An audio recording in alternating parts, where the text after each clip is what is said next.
let's turn to some chat or information that you included in your summary between Lori Vallow and Sydney Woodbury. Can you take a look at slide 72?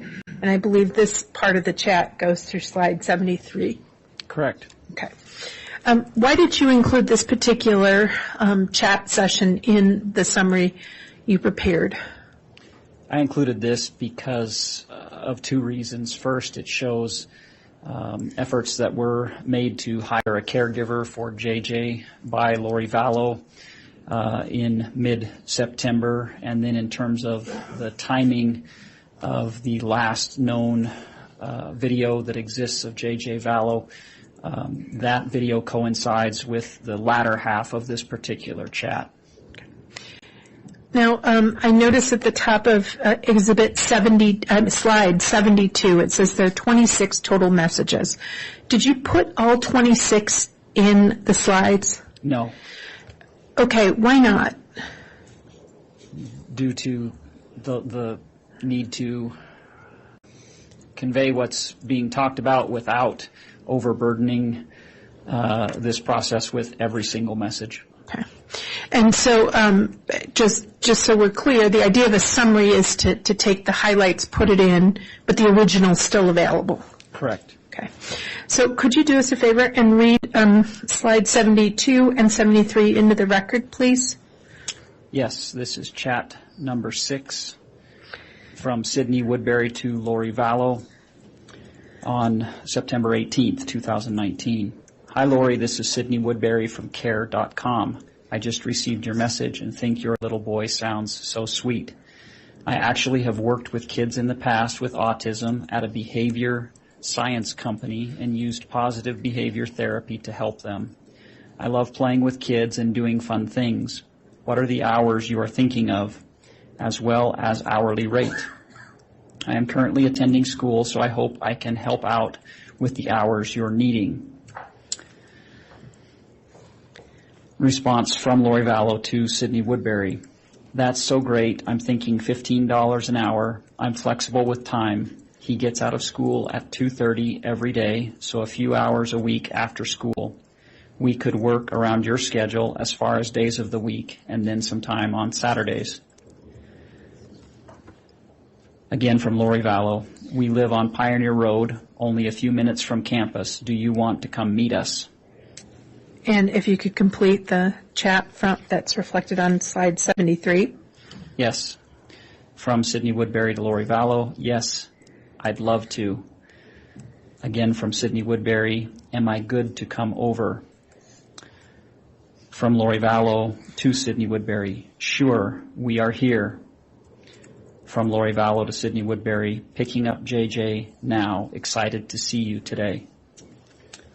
From Sydney Woodbury to Lori Vallow. Okay, I'm heading over now. And so there was I understand you said the significance of this was an effort to hire somebody to assist with JJ. Did I hear that right? Yes. Okay.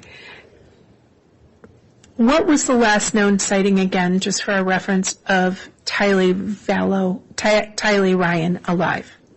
September 8th, 2019. Based on your review of the communications from Lori Vallow with others and that information in context, prior to September 8th of 2019, was Tylee a resource in helping care for JJ? Yes. Okay. What sort of communications did you have that support that conclusion that Tylee helped care for her brother? There were lots of texts related throughout the review of the iCloud related to Tylee helping to take care of JJ when Lori Vallow had errands to run or needed to be absent from the home for some reason or another. Okay. And prior to Tylee's disappearance, had Lori had any other support or infrastructure in caring for JJ? Yes. While they lived in Phoenix, there was a woman named Angela who worked for a company that Lori Vallow had a contract with to have a certain number of hours each week of care provided for JJ. Okay. Were there, prior to Charles Vallow's death, did he have any role in helping care for JJ? Of course, he cared for JJ frequently as well. Okay. And so after September 8th and the move to Rexburg, what infrastructure of support could you find for Lori Vallow to help her care for JJ? This was the only reference I found. Okay. And so, based on your review of the iCloud record and videos and chats and all the records you told us you looked at, was JJ an easy child to care for and raise? Not at all. He had severe autism, and so he was a challenging young child. So by September 18th, who was the primary, almost sole caregiver for JJ Vallow? Lori Vallow. Okay. Is there any other reason why you included this chat session with Sydney Woodbury in the iCloud summary you prepared? Just in context with the back half of this chat. Okay. And when you say back half of this chat, are we talking slide 73? No. Okay. Slide 75 and 6. Okay. Well, let's go to slide 74. What are we looking at here? This is from the video section of Lori for Style at iCloud.com, and this is just a very brief video, but it is the last known video of J.J. Vallow while he was alive, and it was taken on September 22nd of 2019.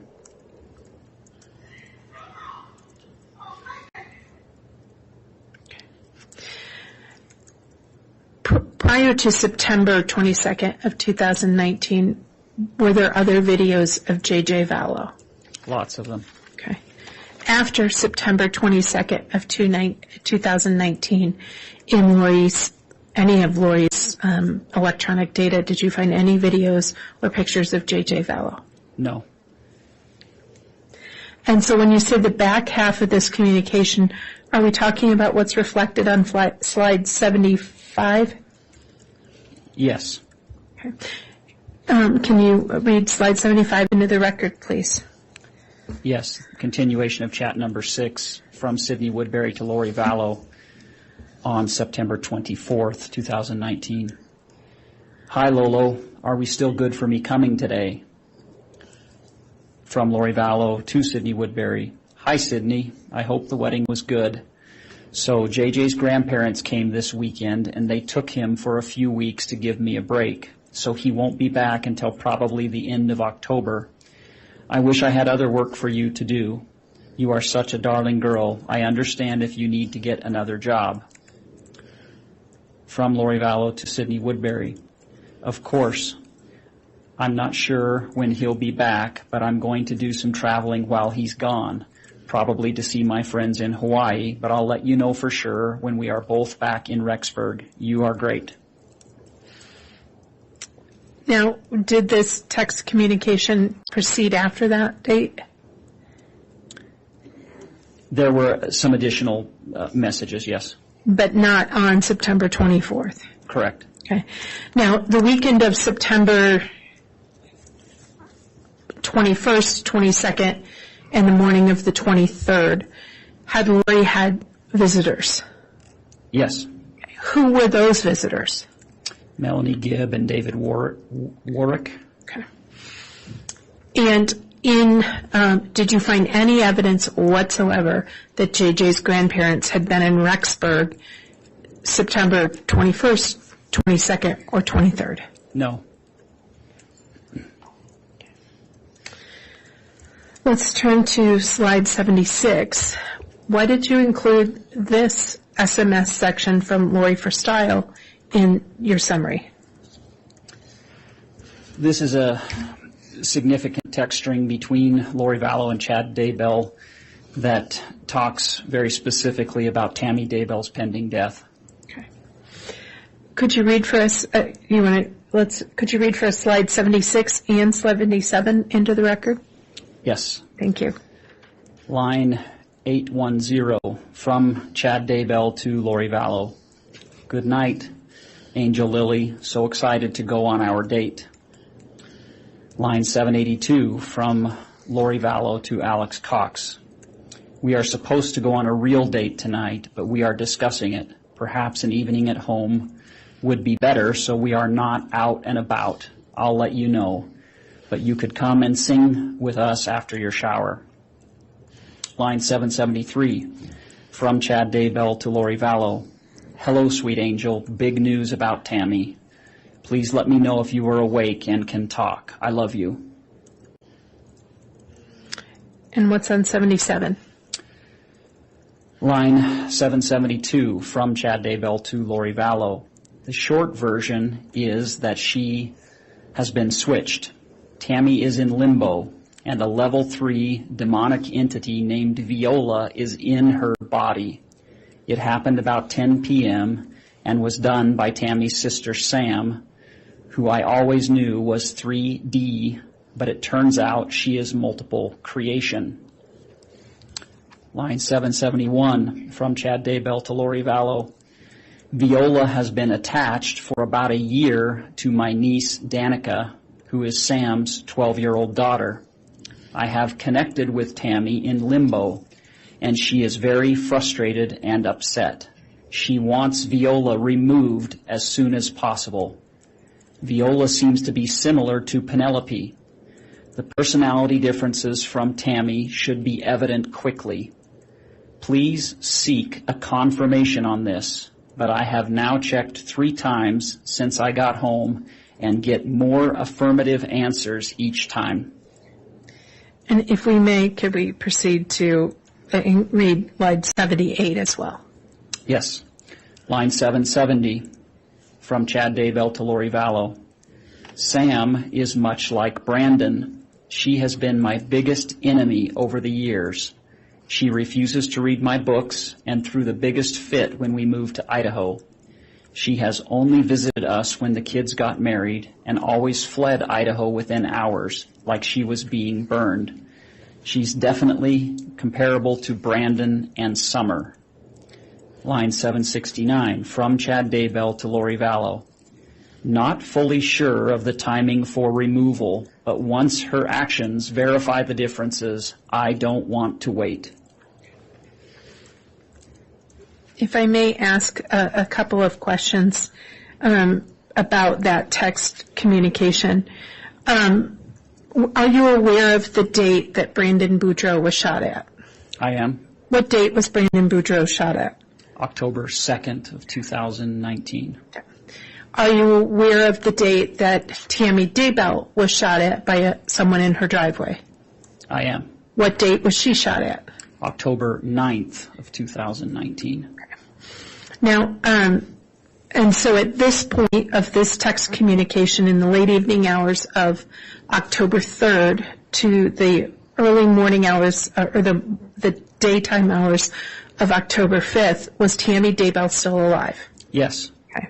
So can you help us understand what a real date means in context of the timeline and the text exchange you've read to us? Yes. Lori Vallow and her children moved to Rexburg the first part of September of 2019. Based on the investigation, both children were killed in September of 2019. Now, in the early part of October, there's a reference to going on a real date out in public. Rexburg is a small town, and so that is problematic for Chad Daybell still being married to Tammy Daybell. Okay. And so by this date, Lori Vallow is unencumbered and fully free. Correct. But Chad Daybell is not. Correct. And so was there any information that would suggest that Lori wanted to go on a real date? That's what she stated to Alex Cox on October 4th. Okay. And so was there any significance to you in context of the iCloud in the review where he talks about big news to Tammy, about Tammy, please let me know if you're awake and can talk?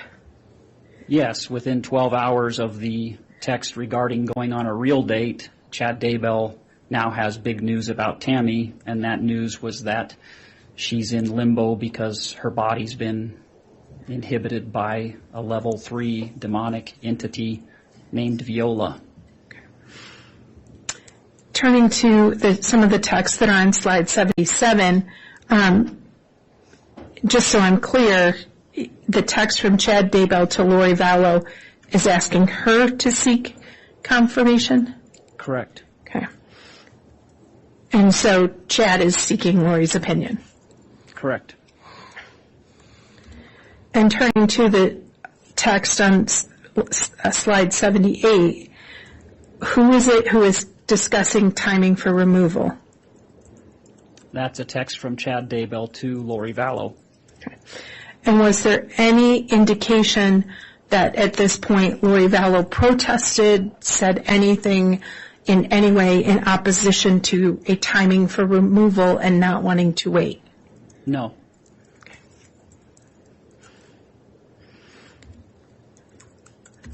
Before we move to the next text, is there anything else on that text communication between the two about the entity inside of Tammy and not wanting to wait that you wish to review?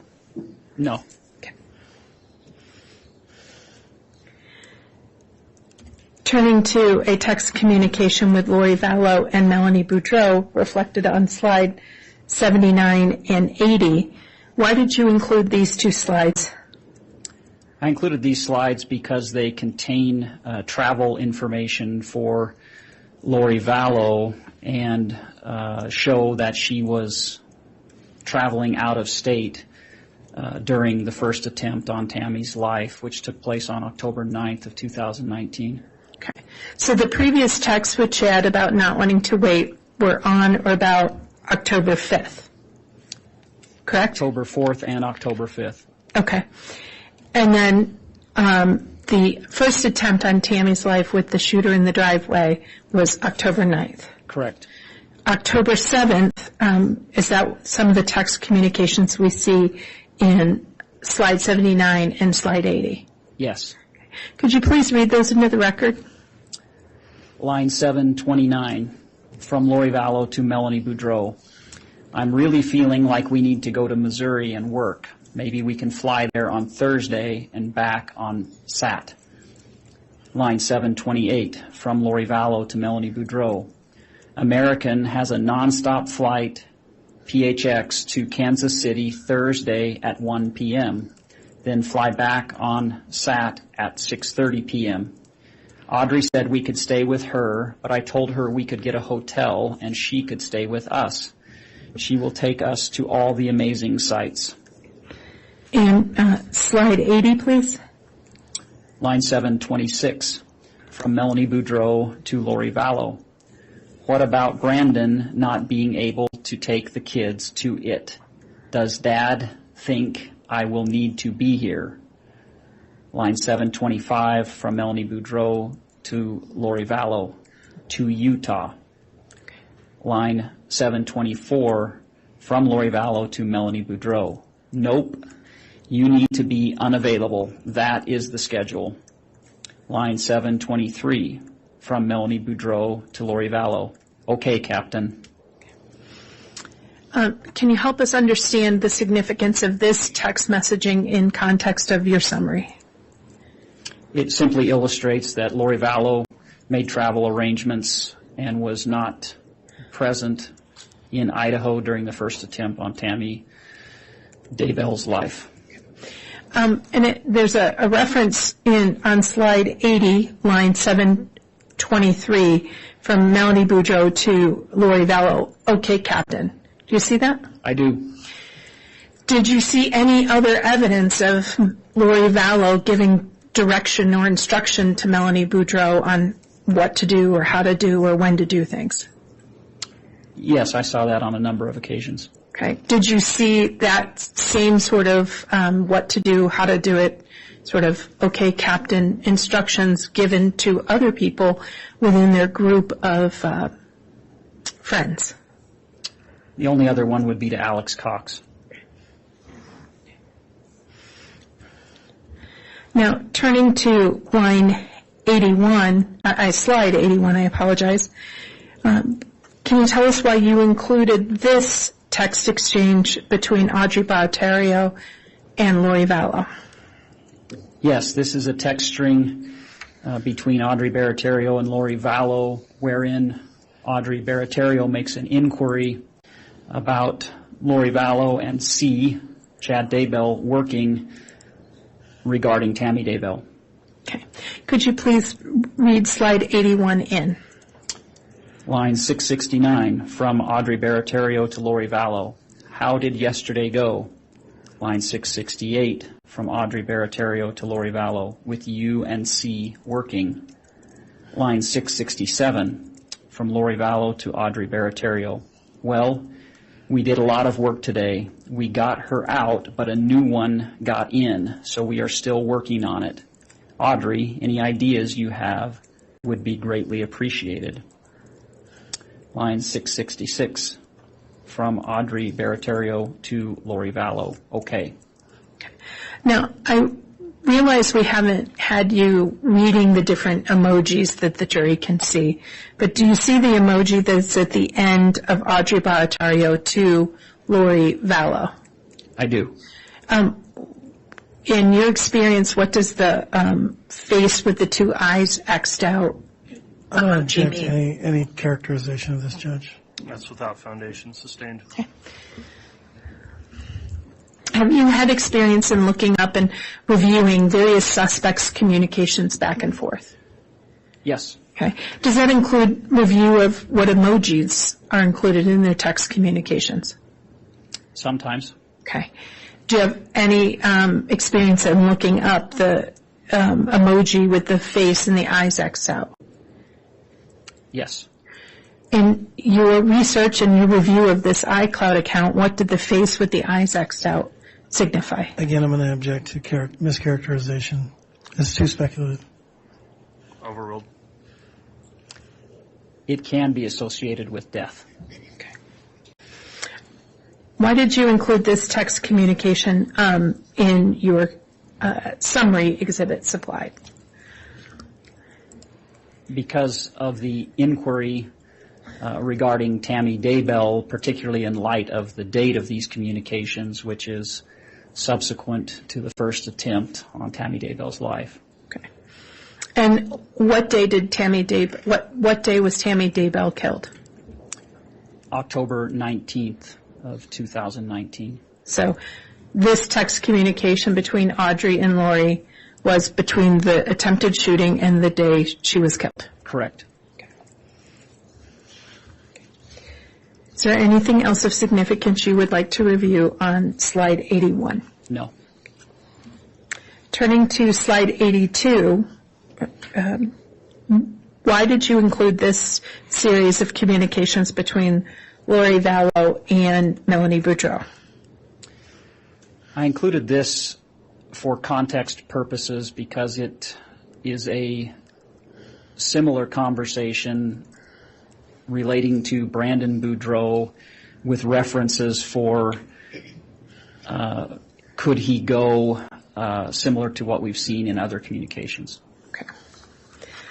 Could you please read into the record slides 82 and 83? Yes. Line 663 from Lori Vallow to Melanie Boudreau. Yeah, but until that agreement is signed by the judge, it is all subject to change. That's probably the reason for the delay. Line 662 from Melanie Boudreau to Lori Vallow.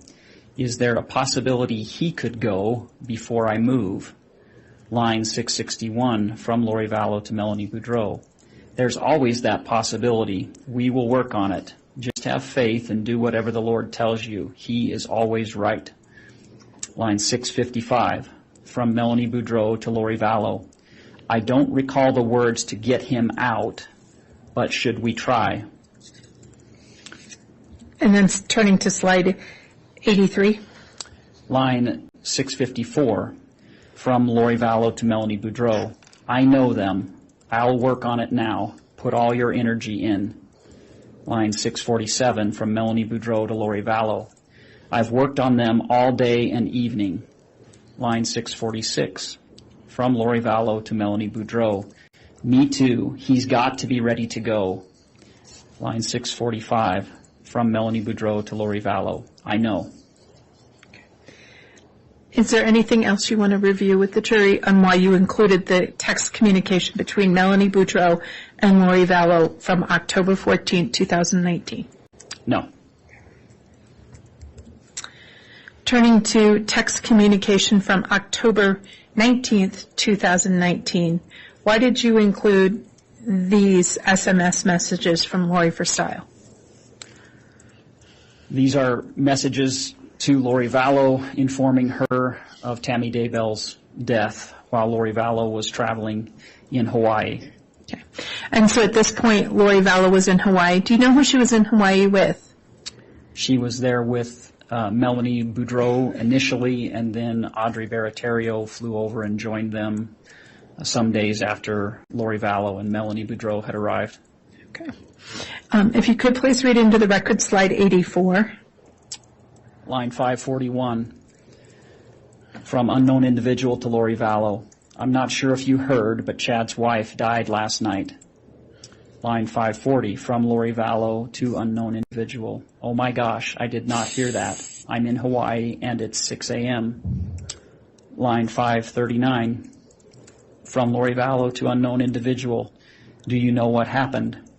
Line 538 from unknown individual to Lori Vallow.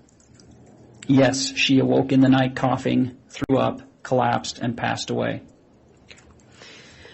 Why did you include this series of text communications specifically from the morning of October 19th? Due to its relevance in the death of Tammy Daybell. Okay.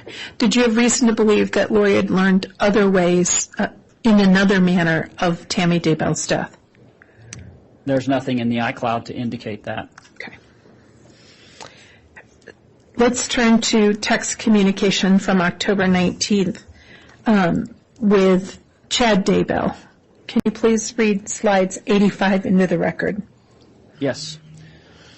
Line 532 from Lori Vallow to Chad Daybell. Not fun without you. Can you call me? Line 531 from Lori Vallow to Chad Daybell. How are you doing is the question. Line 530 from Chad Daybell to Lori Vallow.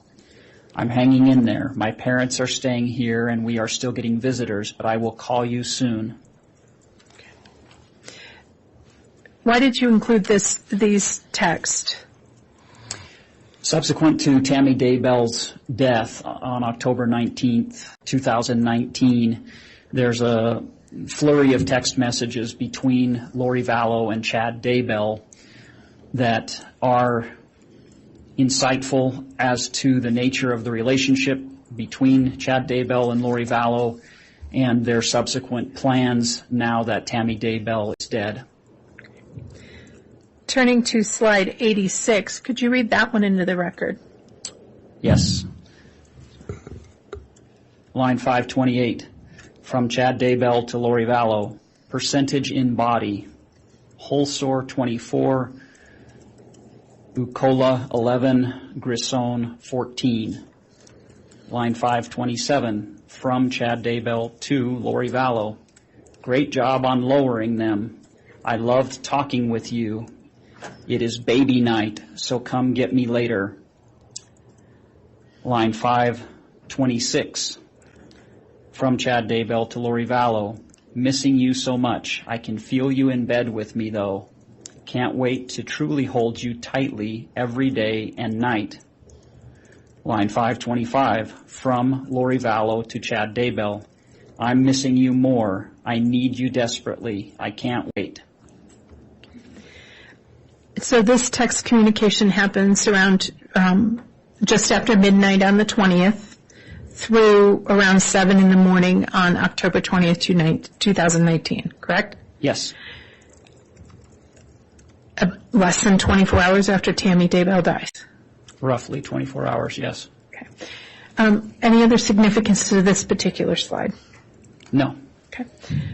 Moving towards the next series of communication from on the 20th, why did you include slide 87?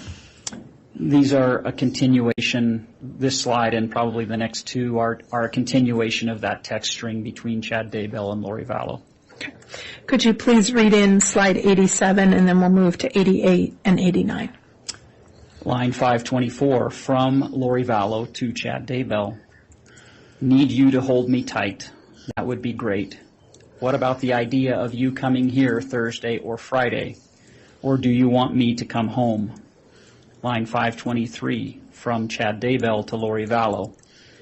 Their apartment is haunted and we can't clear the place, so they are looking to move anyway, and I have the perfect place for them. I need to be here to get sorting the financial stuff, and I truly need your help. So please come home Thursday so we can spend the night together. Then, as soon as I have things under control, we can return. I seriously want you to look for a condo for us while you are there that we could return to at the first of the month. And please read slide 88. Line 518, from Chad Daybell to Lori Vallow.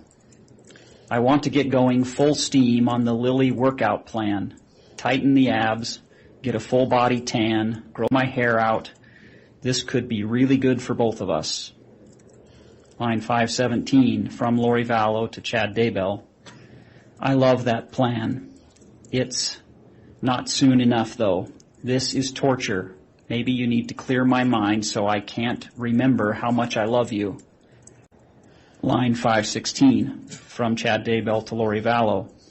I will try, but it feels like Raphael and Lily are together at about 100%. Not sure it will ever be lower again. And if you could read slide 89. Line 515, from Lori Vallow to Chad Daybell. That's true. I do feel you. I feel lovesick. I can't sleep. I don't want to eat. I just want you. It's so consuming. Line 514, from Chad Daybell to Lori Vallow. I know exactly how you feel. I'm feeling sad, but it isn't for the reason everyone thinks. And the I'm feeling sad, but it isn't for the reason everyone thinks was 8 in the morning on October 20th, 2019. Correct. In terms of those three slides in that text communication, is there anything else of significance you wish to cover? No, I don't think so. Okay. Turning to slide 90. Why did you include this text communication between Lori Vallow and Chad Daybell? This short text string between Lori Vallow and Chad Daybell is extremely important in that Lori Vallow expresses a concern to Chad Daybell regarding Alex Cox. Can you please read into the record slide 90? Line 482, from Lori Vallow to Chad Daybell. I had a bad dream about Al. Make sure he is still him and protect him. Line 481, from Lori Vallow to Chad Daybell. He would be the one they use to get to us both. All this alone time is not good for him. Line 479, from Chad Daybell to Lori Vallow. I will try to reach out to him later today. Line 471, from Chad Daybell to Lori Vallow. I just cleared all of Al's weapons, curses, and cords and filled him with malachite healing balm. I also put angels around him. And if you could read slide 91. This is a slide from the notes section of Lori for Style, line 161. Alex Cox, multiple creation, fourth creation exalted 9 times, sibling to me 2 times on fourth creation. Rose is exalted, married 3 times on fourth creation, and became eternal companions after fourth creation. his mission is to help Lori. So the exchange between Lori and Chad about Alex, why did you include that specifically? I included it because of the reference to Al and him being the one they would use to get to both Chad Daybell and Lori Vallow. And the date of that exchange was October 23rd, 2019? Yes. Okay. Do you know the date that Alex Cox passed away? Oh, boy. December, I want to say December 12th, but I'm sorry, I can't recall that exact date. That's okay. Early December, beginning of December. December 2nd would be the next date that comes to my mind, but again, I can't recall clearly. I know it's December of 2019. Fair enough. And so in October, there's a text communication about Al being the one that would get to them, correct? That Al would be the one they use to get to us both. Okay. Do you have any information about when did Alex Cox subsequently marry someone from this group? Yes. Okay. Who did he marry after this date? Zulema Pastentes. Okay. And then sometime towards the beginning or the first couple weeks of December, Alex Cox is dead. Correct.